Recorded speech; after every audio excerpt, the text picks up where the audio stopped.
welcome to another episode of Amanda Homestead. My name is Amanda, and today what we're going to be doing is we're going to be making elderberry syrup. Elderberry syrup is one of those kind of natural remedies that actually has been scientifically proven to boost your immune system and help prevent and fight off colds and flus like viral infections, okay? We're going to be making elderberry syrup with our frozen elderberries that I harvested and then froze this summer. And then we're going to be sweetening it with our raw honey, okay? You could also use sugar for this, but we have. And then in the next episode, I'm going to show you how to turn that elderberry syrup into elderberry gummies because my family doesn't always like my natural remedies, but the gummies are one thing that I have no trouble getting them to eat. All right, so let's get started. All right, so what you're going to need for our recipe here is going to be elderberries. Now, I've got frozen ones. You could use fresh. You could also use dry. I'm going to use 8 cups of fresh elderberries. If you're going to do dry, you're going to want 4 cups of dried elderberries plus 8 cups of water to give you the same amount, okay? Now my elderberries are thawed. If you're using frozen elderberries that are still frozen, you're going to want to put a cup of water in the bottom of your pot, okay? So in addition to your elderberries, I'm going to add a few other things. You don't have to, but this will kind of help the immune boosting properties and the flavor. I've got some whole cloves here. I've also got some cinnamon sticks, and I've got some ginger root. And then of course you're going to want some sweetener. I mean, most people are going to want some sweetener, and that's either going to be sugar or in our case, raw honey. Okay, so here are our mostly thawed elderberries. One thing to note about elderberries is you don't want to eat them raw because they are toxic, okay? And you also, if you're foraging for elderberries, you want to try and get all the stems off if possible because they have like a toxic compound in them, so you don't want to eat that as well, okay? So what I'm going to do now, I haven't put my other stuff in here yet because I want to extract some of the juice first. I'm going to turn this on probably about medium low, just to try and kind of gradually thaw out the rest of them and then start extracting some of the juice. All right, so what I'm going to do is I'm going to finish thawing the rest of them, and then I'm going to bring this up to a simmer for probably about 10 minutes or so, and then I'm going to add the rest of our ingredients.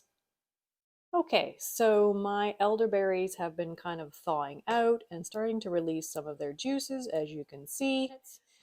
So what I'm going to do now that we're starting to get some liquid in here is I'm going to add our other kind of flavorings.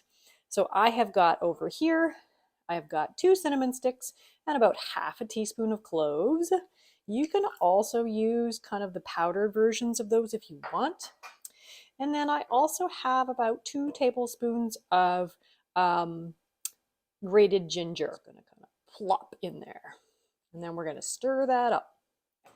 Now what I'm going to do is I'm going to bring this to kind of like a gentle simmer, and I'm going to let it simmer for probably about 30 minutes to an hour, just to make sure everything's nice and soft. And as I do that, I'm going to kind of gradually press the berries against the side of the pot just to try and crush them and extract as much juice as is possible. So I'm going to come by about every 10 minutes and do that.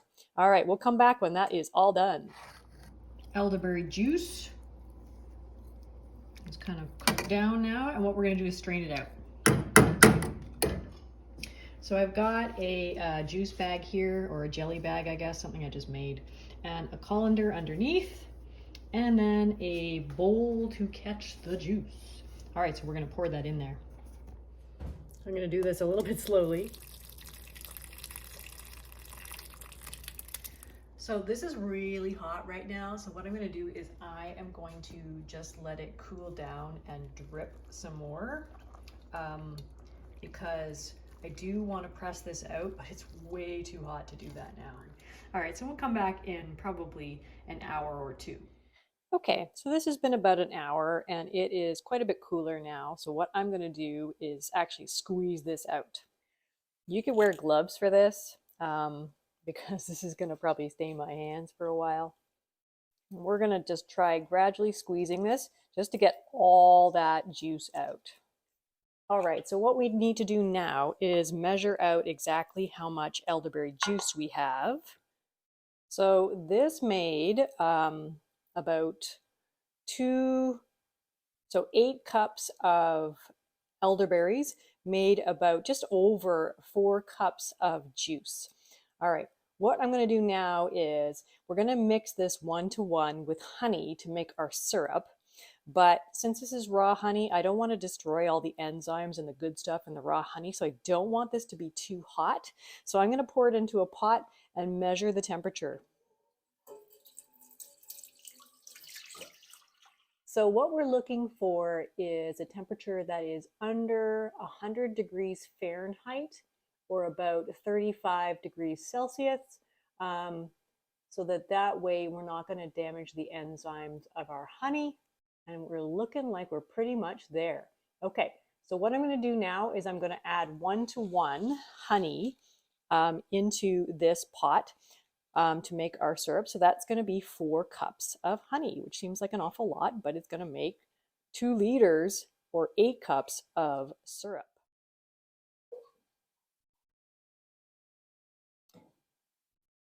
And I've warmed my honey up just a little bit in a hot water bath just to make it easier for me to pour. And then we're just going to stir it until it dissolves. And this is the important part about making sure that your juice is not too cold when you do this, because otherwise the honey will not dissolve, or the sugar for that matter. If you're using sugar, you're going to want to use half the amount, okay? So that would be 2 cups of sugar for 4 cups of juice. All right, and now I'm just going to put these into the syrup into mason jars. Clean jars. Now, if you're going to be canning the syrup, which I am not, you're going to want to make sure your jars are sterilized first. So thank you for joining me on another episode of I Demand a Homestead. Just so you know, you only need about 2 teaspoons of elderberry syrup for an adult for every day for preventative purposes, or 1 teaspoon for children. You can increase that up to about 4 times that much if you're treating someone who's got the flu or a bad cold, kind of spread throughout the day, okay? My next video, I'm going to show you how to turn this elderberry syrup into gummies, because that is the best way to get my family to actually take this stuff, because they don't just take a spoonful of syrup every day. No, they want the gummies. All right, so if you'd like this video, please feel free to press the subscribe button. Also, in addition, if you guys could make some comments, because that way YouTube boosts my channel for whatever reason, so I can be moving from minuscule to just tiny. All right, everybody, have a great day. Take care. Bye-bye.